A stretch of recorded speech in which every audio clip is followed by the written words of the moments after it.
Shout out to J&J. So I just want to send a shout out to J&J Sports for having me once again. This is, episodes, man. You guys got a real good thing going on. Next, we've got the 2024 top NFL wide receivers. Let's do it. So, all 5 of these players, they played in all 17 games. Yeah. And to kind of start us off, I've heard that the best ability is availability. Yeah. So, how important is it to be available for your team? It's very important. You know what I mean? Every receiver healthy, available, because without you, it makes it harder. You know what I mean? Every receiver is valued. Yeah, they want them out there on the field and producing for sure. So first we've got Cincinnati Bengals Jamar Chase, 127 receptions, 1,708 yards, and 17 touchdowns. My goodness. Is he the reason the Bengals were nearly in the playoffs? Yeah. I mean, every team he's showing out, he's a problem, James. He's definitely a problem. Since he's gotten into the league his rookie season, I mean, he's always almost produced at an elite level. Yep, coming out of LSU and yeah. And then up next, we've got another LSU guy, Minnesota Vikings Justin Jefferson, 103 receptions, 1,533 yards with 10 touchdowns. Yeah.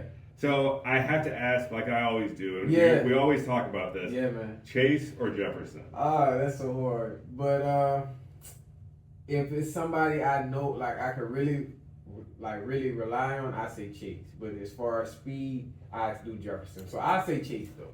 Okay. Chase kind of he knows the lead a little bit more, and he can get open. And So he's probably got better hands. I don't know, James, if you've seen the situation when they played. Actually, when Jefferson he did the catch, played around, walked back on a touchdown, and Chase came back and mimicked him. So I just like Chase's energy. Like he's not just letting anything happen. So yeah. Yeah, and they've got that LSU connection too. Yeah. So it's always a lot of fun to watch them. I like what you're saying. I think I agree. Chase probably's got the better hands and is more reliable, whereas Jefferson's got that pure athleticism. Yeah, exactly. Yeah, and shout out to him too, because like I said, they were right. They were doing so good this season too, but the quarterback, that was all him, man. You know what I mean? That wasn't fair to Jefferson, but we'll see how that plays out. Yeah, it'll be interesting. I think they might sign Sam Darnold long term. Yeah. And then up next, we've got the Jacksonville Jaguars, Brian Thomas Jr., 133 receptions, 1,282 yards, 10 touchdowns. Yeah.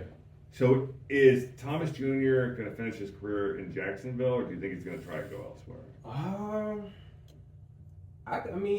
He could stay there. I don't see, I can see him staying there. Jacksonville, let's say a couple years back, playoff team. Yeah. Really excellent defenses. Yeah. An offense that was actually surprisingly good on the field, too. Mm-hmm. So if Thomas Jr. does leave Jacksonville because they're having kind of like, a bit of a playoff drought. Right. Do you think he can end up in the rival city, Houston? Yeah. That'd be good, but I mean, whenever they play, if he does that and they play, that game is gonna be, because it's personal, especially with that game we witnessed when the Texans knocked Lawrence, shoulder and all of that. So it's, oh yeah, the next time that Jacksonville and Houston play, there is going to be the revenge game, considering what happened to Lawrence there. Man, they don't, man. Like, good thing the refs gonna be in that game, because if it wasn't. And then up next, we've got Atlanta Falcons, Drake London, 100 receptions, 1,271 yards, 9 touchdowns. Mm-hmm. And, London had Kirk Cousins there throwing to him. And this kind of has me wondering, where does Kirk Cousins end up? I don't know, James. And like I said, I feel like they gave him a little bit too much money anyway. He's a veteran player. He leaving Minnesota.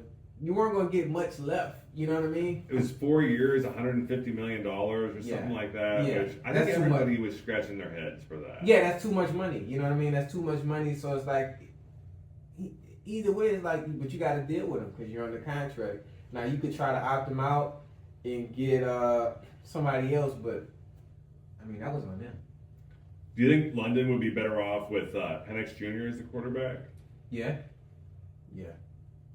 I definitely agree. They got him in the first round, but then, instead they started Cousins. So that was interesting. I guess they really hoped that Cousins was going to have a positive effect. Right. Because they did give up a lot for him. So.